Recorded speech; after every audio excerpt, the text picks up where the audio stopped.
छोटे से गांव में एक ब्राह्मण रहता था।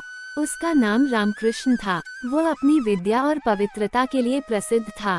गांव के लोग उसे सम्मान की दृष्टि से देखते थे, क्योंकि वह एक अच्छा और धार्मिक व्यक्ति था।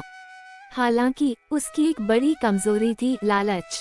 वो सदा धन और संपत्ति के पीछे भागता रहता था, भले ही उसके पास पहले से ही पर्याप्त था। रामकृष्ण का एक छोटा सा आश्रम था, जहां वह वेद, शास्त्र और धार्मिक कथाएं पढ़ाया करता था। उसकी साधना में गहरी निष्ठा थी, लेकिन उसे हमेशा अधिक धन और ऐश्वर्य की इच्छा रहती थी। वह सोचता था, अगर मेरे पास और अधिक धन होगा तो मैं और अधिक भव्य पूजा अर्चना कर सकूंगा और मेरा नाम पूरे देश में प्रसिद्ध होगा। इसी लालच ने उसकी मनोस्थिति को विकृत कर दिया था। एक दिन गांव में एक साधु बाबा आए। उनका चेहरा तेज से भरा हुआ था और उनकी आंखों में गहरी समझ थी। साधु बाबा को देखकर सभी गांव वाले उन्हें सम्मान देने के लिए जुट गए। रामकृष्ण भी उनके दर्शन के लिए गया। बाबा ने रामकृष्ण को देखा और कहा, तुम्हारे अंदर एक बड़ा आंतरिक शांति का खजाना छिपा हुआ है, लेकिन तुम उसे पहचान नहीं पा रहे हो, क्योंकि तुम बाहरी वस्तुओं में खुशी की तलाश कर रहे हो।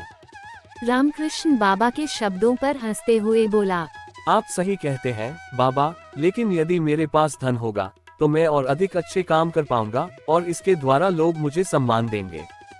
साधु बाबा मुस्कुराए और कहा, तुम्हारी सोच में गलती है रामकृष्ण।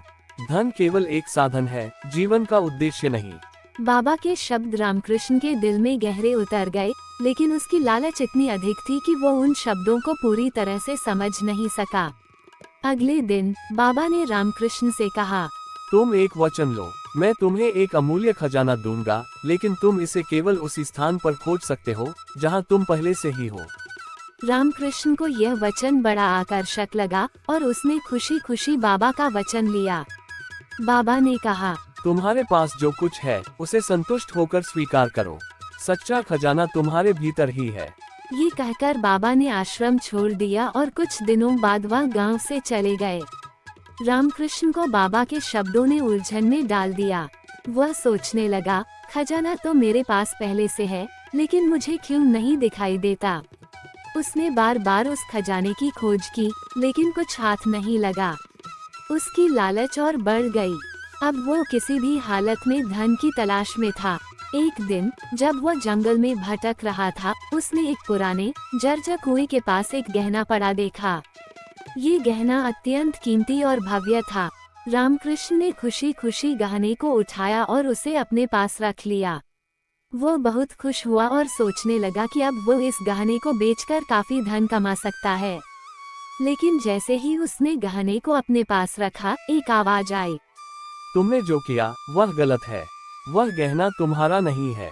तुमने उसे अपने लालच के कारण पाया है, न कि ईमानदारी से। यह आवाज वही बाबा की थी, जो कहीं न कहीं आसपास ही थे। रामकृष्ण ने गहना फेंक दिया और बाबा के पास दौड़ा। बाबा ने उसे देखकर कहा, अब तुम समझ गए हो रामकृष्ण। तुमने जो खजाना ढूंढा था वह केवल तुम्हारे भीतर था। तुम्हारी आत्मा ही सबसे कीमती है। धन से ज्यादा कीमती संतोष और आत्मा की शांति है। इसीलिए तुम्हें बाहरी दुनिया में खजाना नहीं मिला। रामकृष्ण को अपनी गलती का एहसास हुआ। उसने गहने को छोड़ दिया और अब वो केवल अपनी साधना में ध्यान लगाने लगा। उसे यह समझ में आ गया कि सच्चा सुख बाहरी वस्तुओं में नहीं, बल्कि आंतरिक शांति में है। वो फिर से अपने आश्रम में लौट आया और गांव वालों को शिक्षा देने लगा। उसने अपने जीवन का उद्देश्य सही दिशा में खोज लिया और अपने लालच को शांत किया। अब वो केवल ज्ञान का प्रचार करता और लोगों को ये सिखाता कि अगर वे भीतर से संतुष्ट हों, तो बाहरी धन और संपत्ति का कोई मूल्य नहीं रह जाता। रामकृष्ण की इस परिवर्तन की कहानी पूरे गांव में फैल गई और लोग उसकी निष्ठा और साधना की सराहना करने लगे। धीरे धीरे उसका जीवन संतोष और शांति से भर गया और उसने कभी भी धन के पीछे भागना नहीं छोड़ा। वह जान गया था कि सच्चा खजाना वह था जो उसे भीतर से मिल चुका था, आत्मा की शांति और संतोष। एक समय की बात है, हिमालय की ऊंची पहाड़ियों के पास एक छोटा सा गांव स्थित था। ये गांव शांत और सुंदर था, लेकिन यहाँ के लोग एक रहस्यमय गुफा के कारण हमेशा भयभीत रहते थे। गुफा गांव से कुछ ही दूरी पर थी, लेकिन कोई भी उसके अंदर जाने की हिम्मत नहीं करता था। गांव के बुजुर्गों का कहना था कि गुफा शापित है और इसके अंदर जो भी गया वह कभी वापस नहीं लौटा। गुफा के बारे में अनेक कहानियां प्रचलित थीं। कोई कहता था कि यह गुफा एक प्राचीन राजा के खजाने को छुपाने के लिए बनाई गई थी, तो कोई कहता था कि इसके अंदर अजीब जीव रहते हैं। कुछ का मानना था कि गुफा के अंदर समय अलग तरीके से चलता है और जो अंदर जाता है वह समय के जाल में फंस जाता है। गांव में अजय नाम का एक युवा लड़का रहता था।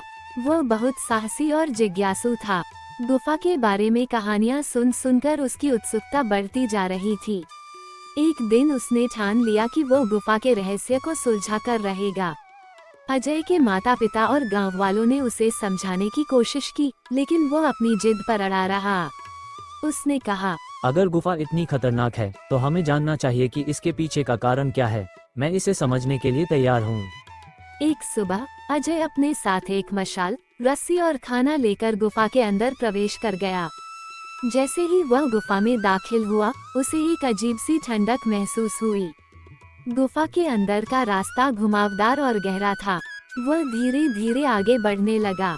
कुछ दूरी पर उसे दीवारों पर प्राचीन चित्र और संकेत नजर आए। ये संकेत किसी पुराने राजा और उसकी सेना की कहानी बयां कर रहे थे। आगे बढ़ते ही उसे एक विशाल कक्ष दिखाई दिया। कक्ष के बीचों बीच एक बड़ा पत्थर का दरवाजा था, जिस पर अजीब लिपि में कुछ लिखा हुआ था। अजय ने दरवाजे को खोलने की कोशिश की, लेकिन जैसे ही उसने दरवाजे को छुआ, एक तेज रोशनी पूरे कक्ष में फैल गई। तभी एक गूंजती हुई आवाज सुनाई दी।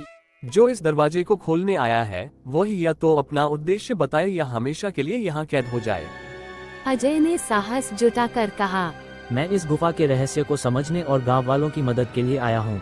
मेरा उद्देश्य बुरा नहीं है। आवाज कुछ देर शांत रही और फिर बोली, ये गुफा एक राजा के खजाने की रक्षा के लिए बनाई गई थी, लेकिन लालच से बचाने के लिए इसे शापित कर दिया गया। अगर तुम्हारे मन में कोई लालच नहीं है तो तुम सुरक्षित बाहर जा सकते हो। अजय ने खजाने को छूने की कोशिश नहीं की और गुफा से वापस आ गया। उसने गांव वालों को सब कुछ बताया। इसके बाद किसी ने गुफा के पास जाने की हिम्मत नहीं की। अजय ने ये सीख ली कि हर रहस्य को सुलझाना जरूरी नहीं होता और कभी कभी लालच विनाश का कारण बन सकता है। ये कहानी एक छोटे से गांव के एक गरीब किसान की है, जिसका नाम रामू था। रामू एक ऐसा किसान था जो अपनी पूरी जिंदगी अपनी जमीन पर काम करने में बिता चुका था। उसकी जमीन बहुत छोटी थी, लेकिन फिर भी उसने कभी हार नहीं मानी। वह सुबह जल्दी उठता और देर रात तक खेतों में काम करता। उसकी गरीबी ने उसे कभी अपनी मेहनत से हताश नहीं किया, बल्कि उसने अपनी कठिनाइयों को एक चुनौती की तरह स्वीकार किया। रामू का परिवार छोटा था। उसकी पत्नी सीता और 2 छोटे बच्चे, राजू और गीता थे।